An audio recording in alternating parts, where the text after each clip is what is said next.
विद्यार्थियों, आज हम कक्षा 9वीं की संस्कृत आर्थिक की पुस्तक इरावती का तृतीय पाठ नध पढ़ने जा रहे हैं। इस वीडियो में हम इस पाठ का सरल अर्थ, मुख्य भाव और आसान भाषा में समझेंगे। तो आइए बिना देर किए इसका अध्ययन कर। बच्चों, हम पहले इसकी थोड़ी सी सारांश पढ़ते हैं। भारत एक नदी प्रधान देश है। यहाँ अनेक नदियाँ हिमालय आदि पर्वतों से प्रादुर्भूत होकर विभिन्न क्षेत्रों को उपकृत और अभिसिंचित करती हुई समुद्र में जाकर मिल जाती है। अपने सांस्कृतिक महत्व के साथ साथ नदियाँ भौतिक रूप में हमारे लिए अनेक प्रकार से उपयोगी है। ये नदियाँ खेतों की सिंचाई, पेयजल, विद्युत उत्पादन आदि के माध्यम से हमारा उपकार करती है। अपने इन्हीं मातृव्यत गुणों के कारण भारतीय परंपरा में नदियों को माता के समान पूज्य माना गया है। वयम शब्दार्थान जानीम। आइए बच्चों, हम तृतीय पाठ का शब्द अर्थ जानते हैं।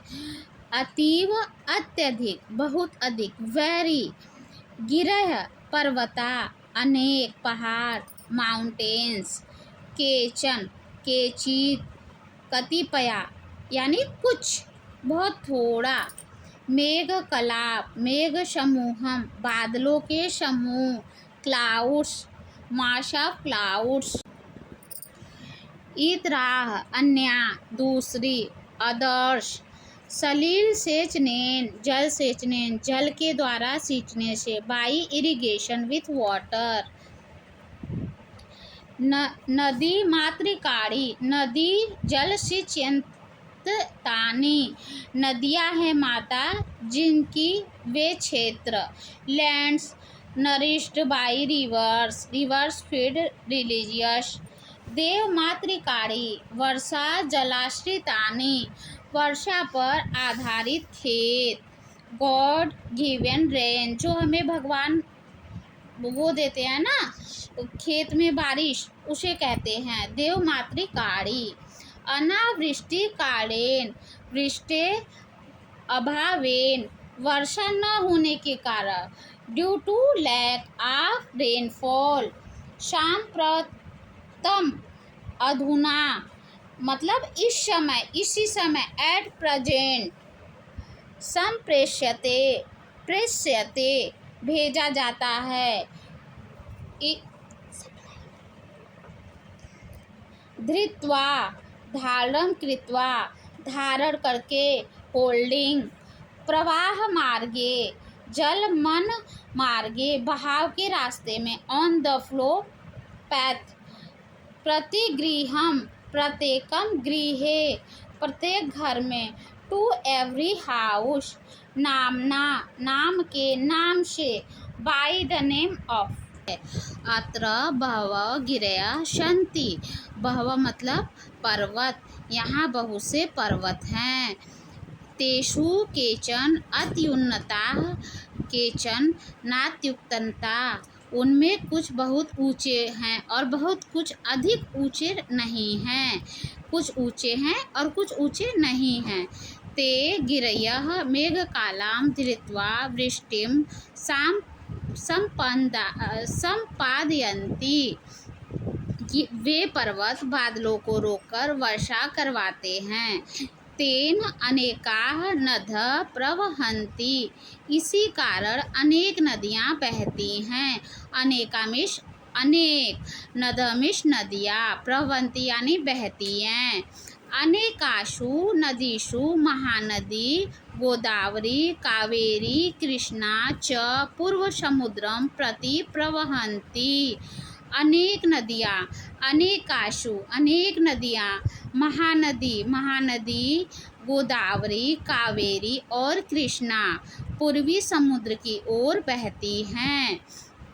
इतरा, साबरमती, ताप्ती, नर्मदा च पश्चिम समुद्रम प्रति प्रवहन्ति, जबकि अर्थात साबरमती, ताप्ती और नर्मदा पश्चिम समुद्र की ओर बहती हैं। काश्चन यथा भागीरथी कालिंदी गंडकी कौशिकी च हिमालय शिखरेभ्यः प्रभवन्ति। भागीरथी, यमुना, कालिंदी, गंडकी और कौशिकी, बेटा ये सब जो नदियां हैं ये नाम है। जैसी नदियां हिमालय से निकलती हैं। पूरा सरस्वती नदी अपि पश्चिम समुद्र मभिमुखम एवं प्रवहति स्म। प्राचीन समय में सरस्वती नदी भी पश्चिम समुद्र की ओर बहती है, परंतु अधुना अस्याः चिह्नानि एवं यत्र तत्र प्रवाह मार्गे प्राप्यन्ते। लेकिन अब उसके केवल चिन्ह ही यहाँ वहाँ मिलते हैं। अन्यासां नदीनां मध्ये वितस्ता झेलम चंद्रभागा इरावती विपाशा शतद्रौ च हिमालयात् प्रभवन्त्यः प्रमदत्तानेन वहन्ति। वितस्ता, झेलम, चंद्रभागा, चिनाब, इरावती, रावी, विपाशा, ब्यास और शतद्रु सतलुज हिमालय से निकलकर पंजाब क्षेत्र में बहती हैं। भारतस्य मध्यप्रान्ते चर्मण्डवती वेत्रवती च नदौ प्रसिद्धे स्तः मतलब है। भारत के मध्य में प्रांत में चर्मवंडवती, चंबल और वेत्रवती प्राक कालात् आरभ्य सर्वे भारतीया नदीनां सम्मानं कुर्वन्ति। प्राचीन काल से सभी भारतीय नदियों का सम्मान करते हैं। कुर्वन्ति मतलब करते हैं। क्षेत्रेषु सलिलसिंचित नदीनां तव भवन्तु मतलब होती है। खेतों की सिंचाई नदियों के द्वारा जल से होती है। अतएव यानि क्षेत्राणि नदी जले प्लावितानि तानि नदी मातृकाणि इति प्रसिद्धतानि।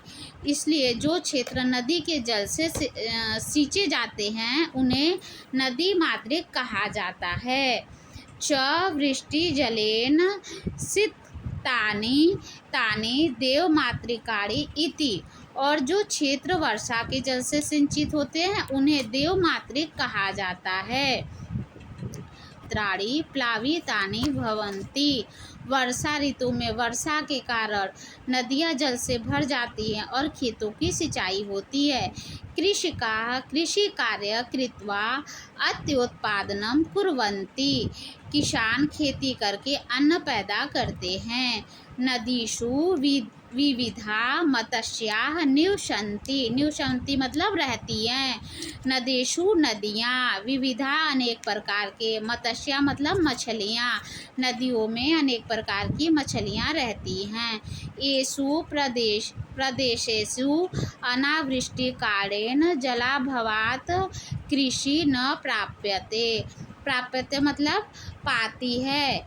जहाँ वर्षा न होती है और पानी की कमी रहती है वहाँ खेती नहीं हो पाती है।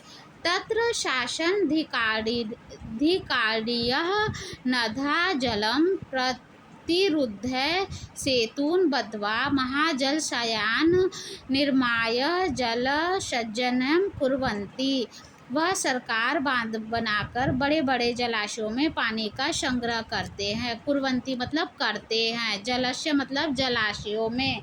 जलाशयों से कहते हैं बच्चों जहाँ पे बहुत सारे गड्ढे जैसे करके उसमें पानी भर देते हैं। तेभ्यं जलाशयभ्यं क्षेत्रेषु जलम वितरन्ति। उन जलाशयों से खेतों तक पानी पहुँचाया जाता है। साम्प्रतं महानगरे नद्यः जलमेव प्रतिगृहं सर्वकालं सम्प्राप्यते।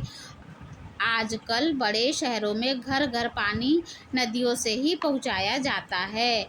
नदीनां बंधं निर्माय तस्मात् विद्युतं उत्पादयन्ति।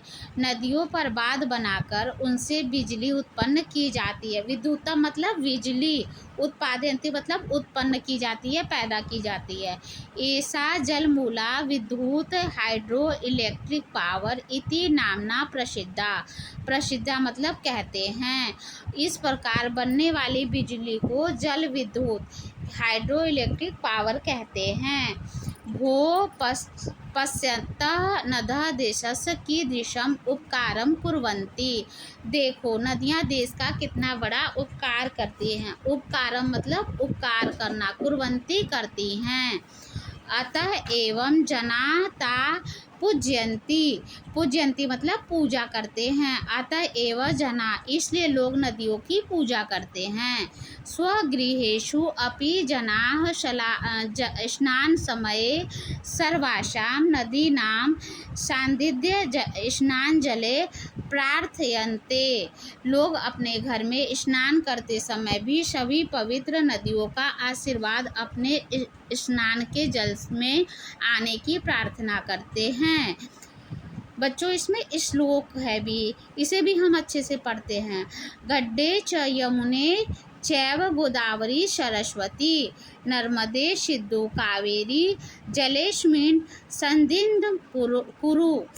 हे गंगा, यमुना, गोदावरी, सरस्वती, नर्मदा, सिंधु और कावेरी, कृपया इस जल में अपनी पवित्र उपस्थिति प्रदान करो।